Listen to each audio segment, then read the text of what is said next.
Centru man nav pieņemama partija, kur atsakās atzīt Latvijas okupāciju. Tas, protams, nav izšķiroši svarīgs jautājums, vai to sauc par okupāciju, vai aneksiju, vai inkorporāciju, vai ko citu, bet tas ir tomēr rādītājs.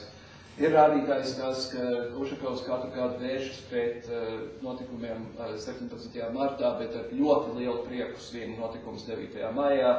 Jā, tā ir nesabalansētība. Es būtu priecīgāks, ja nebūtu ne 17. marta, ne 9. maija. Mums nav jādzīvo ilūzijās un nostalģijā pret pagātni. Mums ir jādzīvo tagadnē un nākotnē. Un latviešiem viena no lielākām problēmām ir šī nespēja attiekties no savas vēstures. Un, ja cilvēks visu laiku skatās pāri plecam, viņš neredz, kas viņam ir priekšā. Un tauta, kas visu laiku dzīvo pagātnē, nevar skatīties uz priekšu. Mums ir 5 dienas šajā valstī, kad mums ir jāizskat melnie karogi. 5 dienas. Un es šajā kontekstā pilnīgi piekrītu kaut kam, ko politologs Ivars Ijāps pirms kādu laiku rakstīja. Viņš teica, parādiet man vēl vienu valsti pasaulē, kas liek izkārt karogus, lai pieminētu savu militāro okupāciju. Un tā tas ir. Mums ir 2 dienas, kas saucās komunisma, totalitārisma, noziegumu upuru diena. Ja?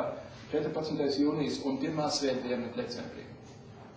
Kas notika 1. svētdienā decembrī, tik briesmīgs, to man ir grūti spriest. Ko man nav grūti spriest, ka tas bija kārtējais populisma vilnis Saeimā, tad bija jāpierāda, ka mēs esam lūk tie kārtīgie latvieši un lūk mēs nodarbosimies ar šito un nevis ar kaut ko nopietnāku. Ja? Saskaņas centrs ir arī tas, kurš savā programmā saka, ka, protams, Latvijā ir tikai viena valsts valoda, tā ir latviešu valoda, bet kuras ķecīšu latvietis Urbanovičs vienā intervijā teica, ka tie, kas aģitē par krievu valodas ieviešanu kā otru valstu valodu, ir mūsu pašapziņas bruņinieki.